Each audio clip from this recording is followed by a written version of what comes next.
All teams have wins in the championship series now. We'll take a quick look at that and just see what the series are looking like right now. Can the Dodgers fix former stars, or are they only able to fix reclamation style project guys? And is the Dodgers hitting philosophy the issue in October? We'll talk about all that and more. So let's get locked on Dodgers. You are Locked On Dodgers, your daily Los Angeles Dodgers podcast. Part of the Locked On Podcast Network, your team every day.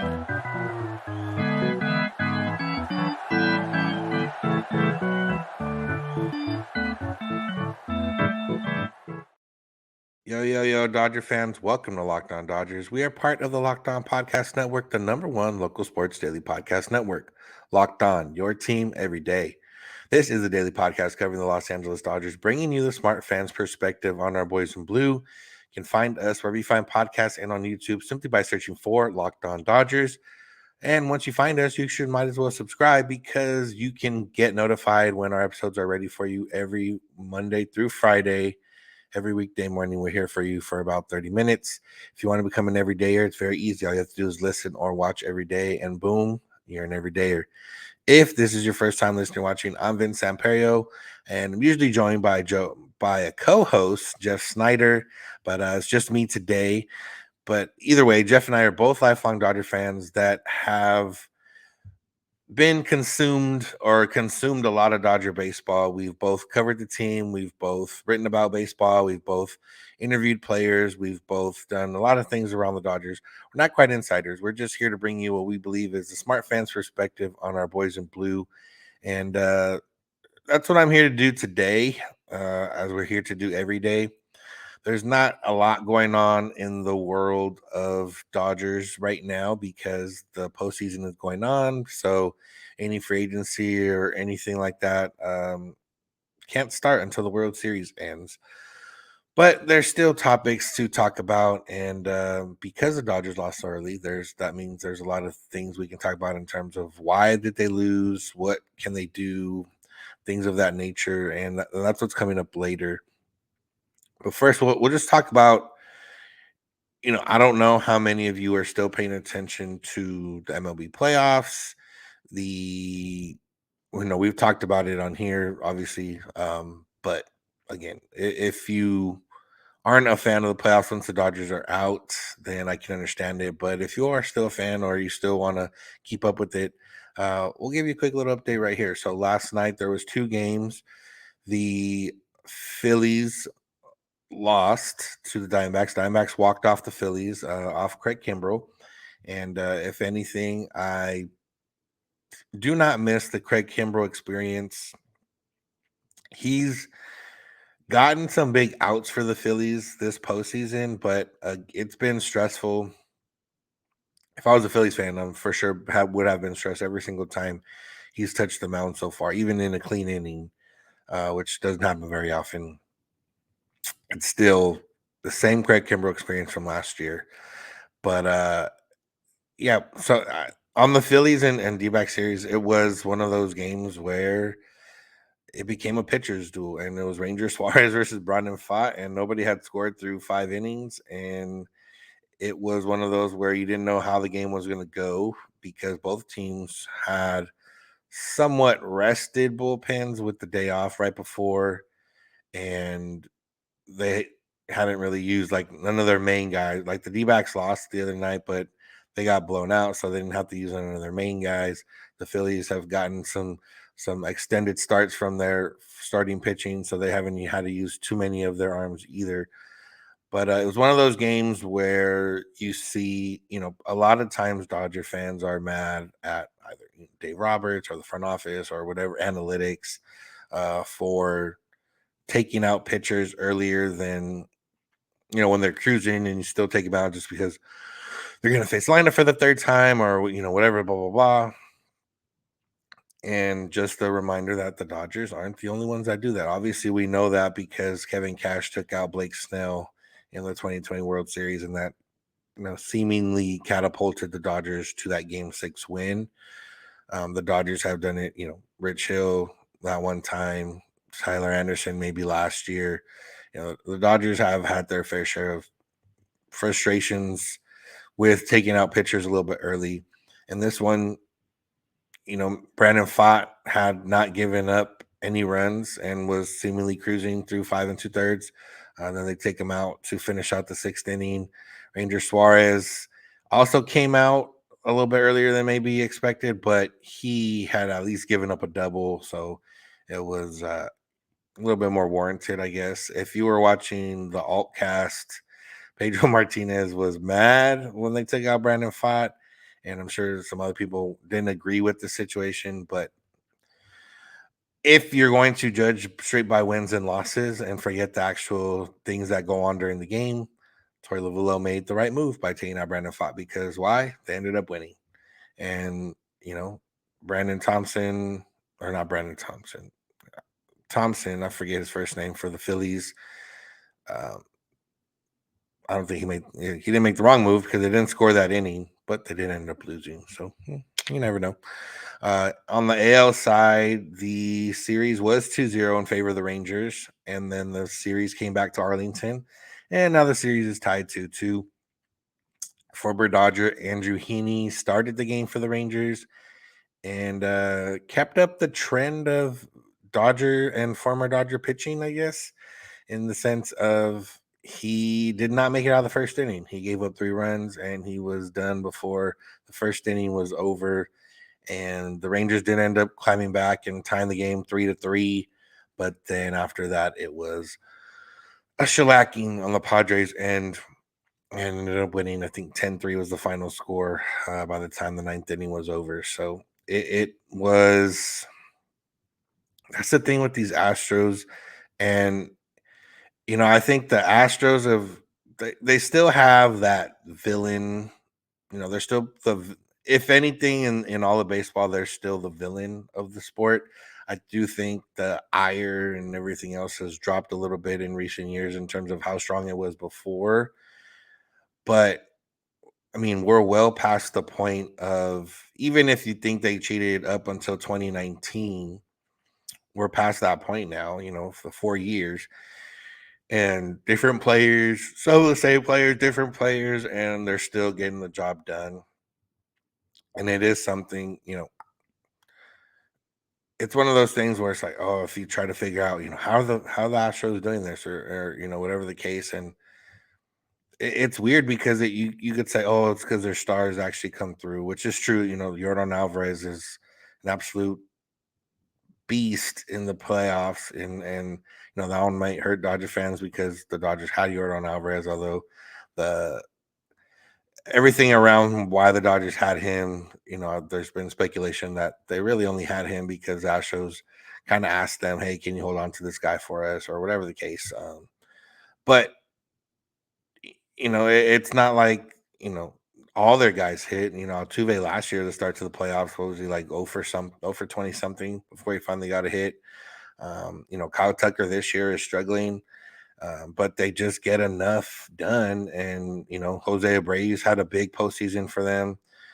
Him and Yordan both have, I think, 4+ home runs, 10+ RBI. Like, that's your guys hitting, getting the job done, and you have enough good pitching to get through it. And that's the other difference, is like they actually have 4 starters that were able to throw more than 4 innings.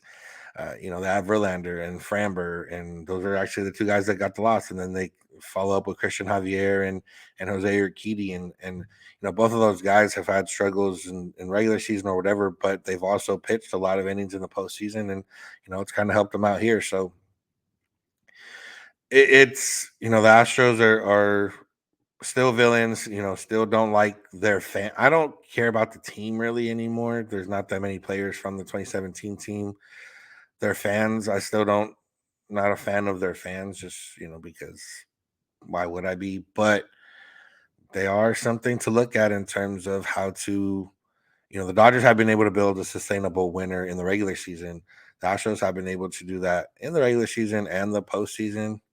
And it is something to be maybe not envious, or maybe a little envious of, depending how you feel, but also just something to see, like, how are they doing it, and how can the Dodgers do that? So Speaking of that, there's a couple topics I have here coming up. One of them is, can Dodgers fix former stars, or can they only really fix those that haven't been able to find success on their own in the major league? So that's what's on tap. So make sure to keep it locked on Dodgers.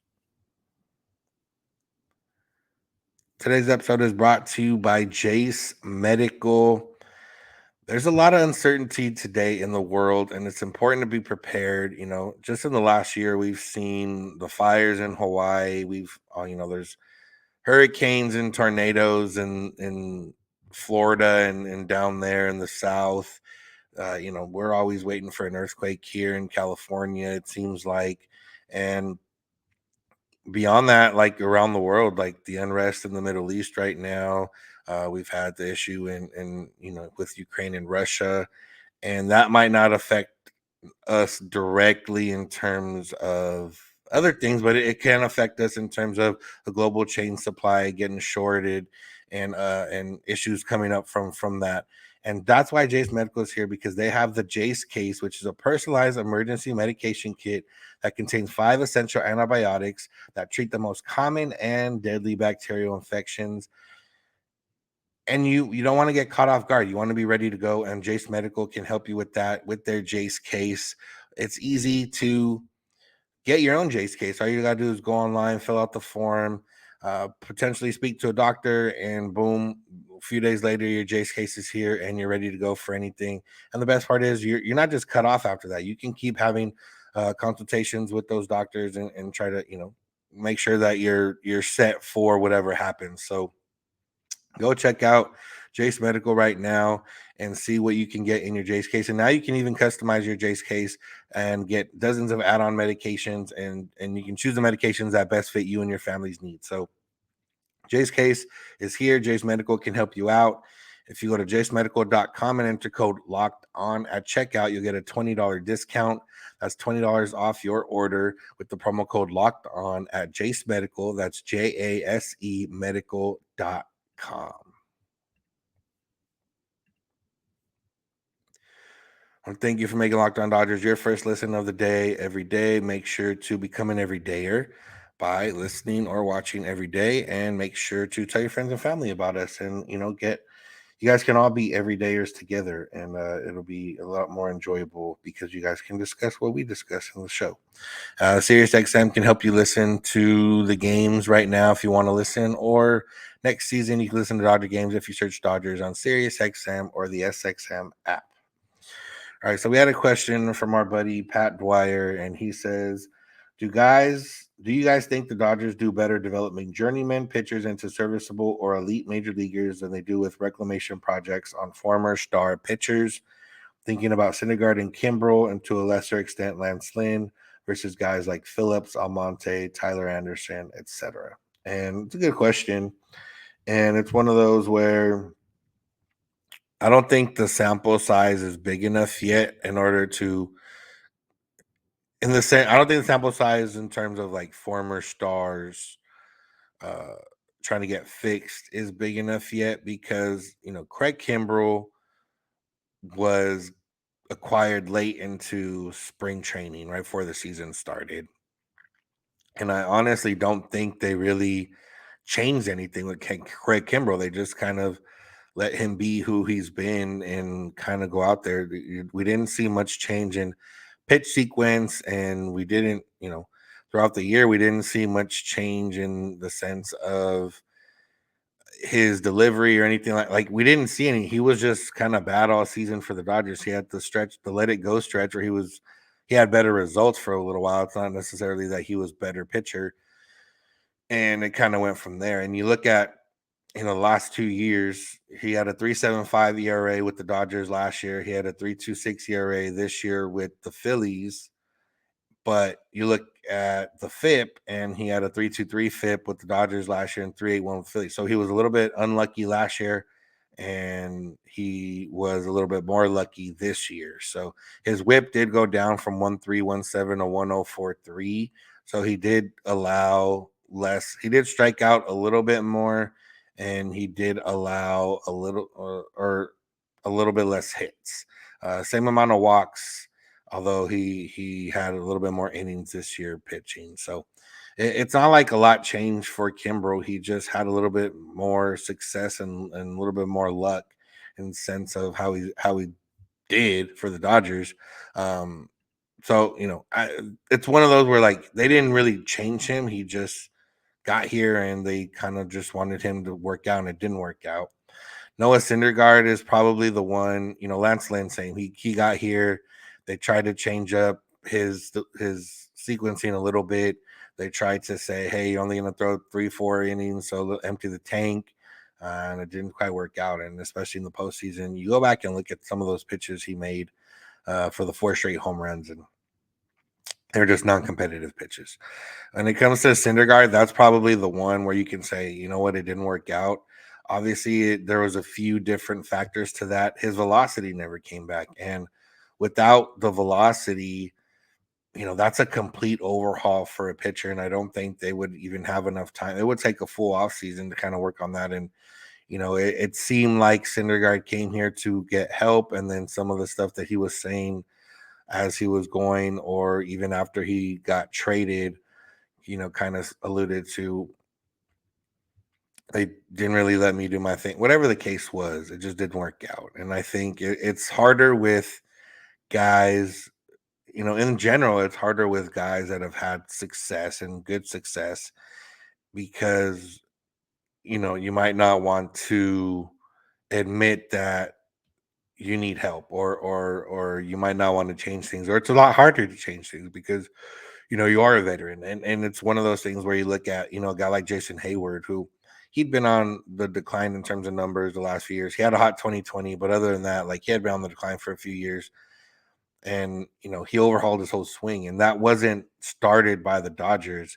He had already been making those changes, and then the Dodgers just kind of helped him keep going with that. Same with Justin Turner, same with Chris Taylor. Like, these guys, or maybe Chris Taylor a little bit less, but most of these guys had already wanted to make swing changes or had made the swing change, or in the process of it before they got to the Dodgers, and then the Dodgers just kind of helped them finish it through. Whereas, Syndergaard, Kimbrel, Lynn, those guys weren't necessarily reinventing the wheel. They were just hoping for, sequencing or whatever the case to help them out, or just in general, they weren't like Lance Lynn probably wasn't looking for necessarily too much help. Craig Kimbrel probably wasn't looking for too much help. Syndergaard was, it just didn't work out. When it comes to like reclamation projects, and I think it's one of those where if the Dodgers acquire you or go after you, there's a reason for it for the most part.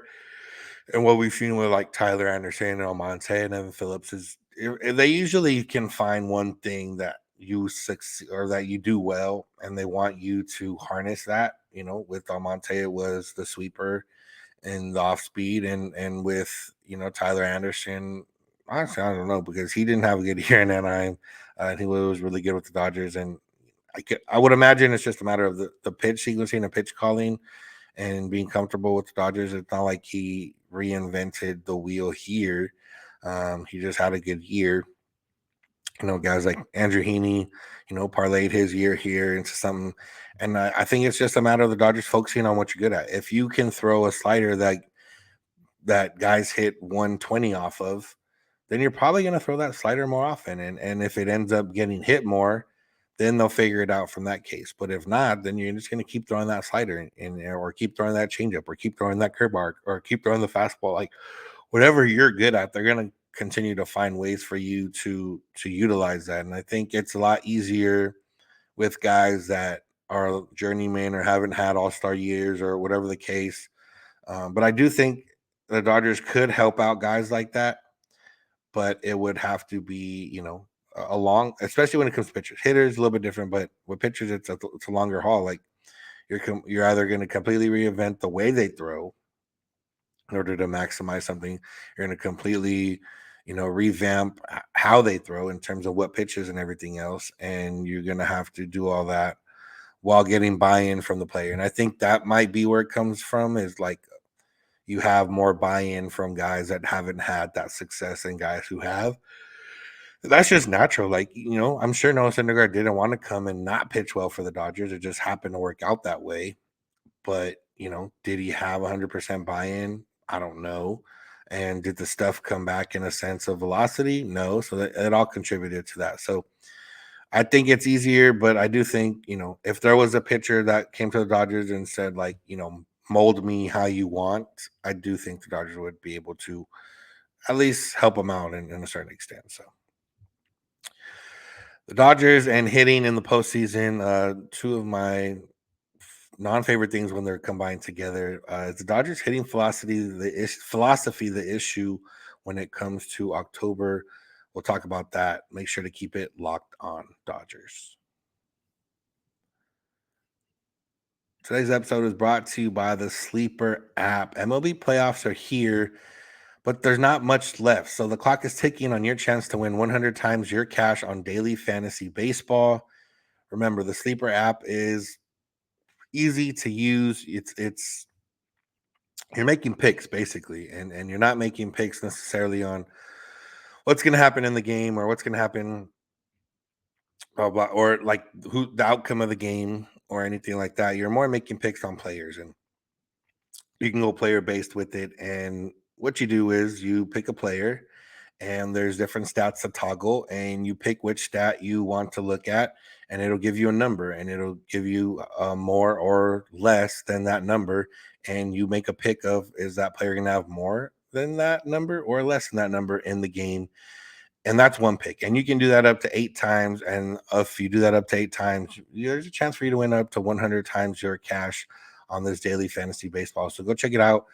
There's 2 games again tonight. There's the Astros and there's the Rangers and there's the Phillies and there's the Diamondbacks. If you think Bryce Harper is going to homer, go check out Bryce Harper homer. And if it's 0.5, then you pick more. And if you don't think he's going to homer, 0.5, you go less. If you think Corey Seager's going to homer or have more than 2 total bases, then you go for more for total bases or you go for less for total bases. That's all you got to do. It's easy. All you got to do is make your picks and see what happens. And if you do use it, or if you have some friends and you guys all want to use it together, there's some group chat functionality in the app that can make it look fun, that can make it great. Entries can be made real quick. So last minute, you're like, hey, I have a good feeling about this. You can go check that out. So go get the Sleeper app right now. And if you use the promo code Locked On, you get up to $100 match on your first deposit. That's $100 match on your first deposit with the promo code Locked On with the Sleeper app. Terms and conditions apply. See Sleeper's terms used for details. Go check out Sleeper today. Want to thank you for making Locked On Dodgers your first listen. Want to thank you if you're an everydayer. If you're not an everydayer, all you got to do is start listening and watching every day, and boom, you're part of the club. If you want to, SiriusXM or the SXM app can help you listen to games that are going on right now, or you can wait till next season and they can help you out with Dodger games then. All right, let's talk about Dodgers and hitting. And we have quotes from Max Muncy and quotes from Trea Turner, and both might lend themselves into each other in terms of Dodgers hitting philosophy. So Max Muncy was on the Foul Territory show, and he talked about Dodgers hitting. He said, quote, "What's funny is we've tried to dig into this a bunch, especially on the offensive side. We really dug into it about why things are so different for us in the postseason. And every year we look at the numbers. And last year, in terms of chase rate outside the zone, we were like first or second best. And then the 2 teams that made the World Series were first and second worst at chase rate. So we started looking into that kind of stuff. And these are the teams that are making it to the World Series.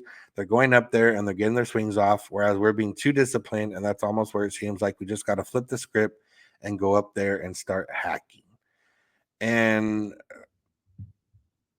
that's interesting because in game 3 against Brandon Pfaadt, it did seem the Dodgers went up there and started hacking, but they weren't getting good enough. They weren't hitting. They didn't score runs. They weren't making hard enough contact. They weren't finding gap. Like, I just, I don't know how to explain what the issue is when it comes to October, but I do think it's probably a combination of things. And the other part of this is Trea Turner kind of talked about the Phillies and how their hitters meetings go. And he said, Trea Turner described Phillies hitters meetings as very effective, in part because they are not overly complicated. a lot less information in a good way, he said, when asked to compare to other teams. We're keeping it pretty simple. He also said, quote, don't overthink it, keep it simple, get a good pitch to hit and put a good swing on it. Sometimes we forget that, especially with all the mechanics and everything. Now, I don't think this is like a direct shot at the Dodgers or anything, but I'm sure the Dodgers are one of those teams that do have a lot of information, and hitters meetings, may have that. And, we've even seen from the Dodgers, Freddie Freeman last year kind of told guys, and they kind of made it a rule, like no iPads during the game. Like people were overanalyzing every swing and every pitch and everything else. And, just kind of go out there and feel for it. And I think that's kind of the part of this with the Dodgers is, maybe sometimes too much information is just exactly what that is, too much information. And this is not to knock the way the Dodgers operate or anything like that. It's just a matter of, like, it might be as simple as that. We don't know. Like, you never know something is for sure. And even if, let's just say the Dodgers next year in the playoffs say, hey, we're going to keep it simple, whatever, and that works. And then it's like, okay, cool. Like, we figured it out. Like, no, maybe the next year it doesn't work. Like, I'm sure, the Phillies probably kept it simple against the Astros last year and they still lost. There's different things. And, the Astros maybe kept it simple. Like, the direct, even here right now, direct Brandon Pfaadt. Dodgers, no runs in whatever, 3 and some innings. Phillies, no runs in 5 2/3 against him. So keeping it simple, scored 0 runs. Dodgers philosophy, scored 0 runs. It's just a matter of getting it done when you need to. But I do think that maybe when it comes to the postseason, and this is where it's kind of tough because, the first few games, well, the Dodgers were down. Like, you're down 6 after the first, before you hit. You're down 3 before you hit the first 2 games. That's just tough to come out of. But in the second game, the Dodgers had chances to tie the game, take the lead, and they didn't. And when you get to that part, there's no excuses, even if you were down early in the game.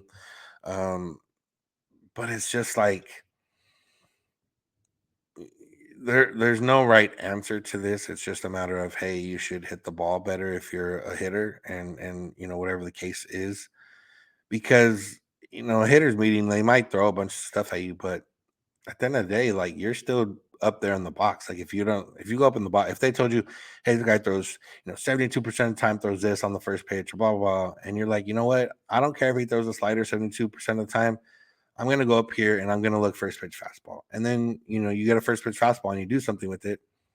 You know, did you keep it simple? Yes. Did you also have analytics? Yes. Like, you decide in the moment or of how you want to handle that. So I think there's a lot of different ways to go about it. And I do think that obviously the Dodgers, the last 2 years, the way they've gone about it hasn't worked out. But I don't know if it's, a full-on philosophy change. I think this year, kind of what we talked about, and I do think this year the Dodgers got a little bit impatient, and it might have cost them because they were pressing so much for runs, being down the whole time, which I can understand. But we talked about a little bit of passing the baton, and a couple of those innings the Dodgers had, whether they had runners on or whether against a reliever that maybe struggled. There was that one inning against Kevin Ginkel where he threw like 2 or 3 real strikes to Mookie, Freddie, and JD Martinez, and he retired all of them. He struck out 2 of them, and he got JD to ground out or pop out, whatever it was, and that was all with the runner on base. And had the Dodgers been, had Mookie Betts, had Freddie Freeman been looking to pass the baton more so than pressing to actually, come through with the hit or something like that, could they have reached base? Could they have been a little bit more patient and gone about it that way? And maybe, but also, could they? And then if it would have happened the other way, where they swung out a first pitch fastball and then just grounded out or popped up or whatever the case, and it's just like, could you have worked the count a little bit more? Maybe. And then if you didn't, like, there's no for sure answers to this. I do think the Dodgers, it's one of those where it's happened on both sides, where like the entire year something has worked for you, and then you get to October, small sample size, you feel pressed, whatever, and then you do something different. Dave Roberts has done it, on the pitching side in terms of bringing in relievers that he probably wouldn't have brought in during the regular season, or, bringing in Kershaw and leaving them out there, or, you had relievers that got you through the entire season. Bringing Julio in 2021. You have relievers that got you through the season. Why not give them a chance to do what they are here to do? And on the hitting side as well, like you've been working counts and drawing walks and everything the entire season. Why change that now? And like I said, this year I can understand a little bit more because you're down runs. Like if you're an offensive player for the Dodgers and you're down by 5, like just taking a walk with the runner on base really helped me right now. I might not feel that way. I might feel like a double might help us more than a walk. And, maybe, yeah, would have, but you didn't get a double and you didn't get a walk. And now, Stars have 1 out and will run on instead of 2 out or 2 runners on and nobody out. So I think it's just a shift in how you think about things is tough to do. But I do think the Dodgers, for whatever reason, do go away a little bit from what they've had success with in the regular season. And it's hard not to in the short series. It's hard not to when, you're down runs or you're chasing or whatever the case. But, there's no way to fix this right away. And if there is, I hope the Dodgers can figure it out. So that's going to do it for today's episode. Thank you all for listening. Thank you for making Locked On Dodgers your first listen of the day every day. Make sure to subscribe and listen and become an everydayer and tell your friends and tell your family and do all those good things and help us help you. You can also find us on social media, Twitter and Instagram at Locked On Dodgers. Jeff is on Twitter at Snider. I'm at Vincent91.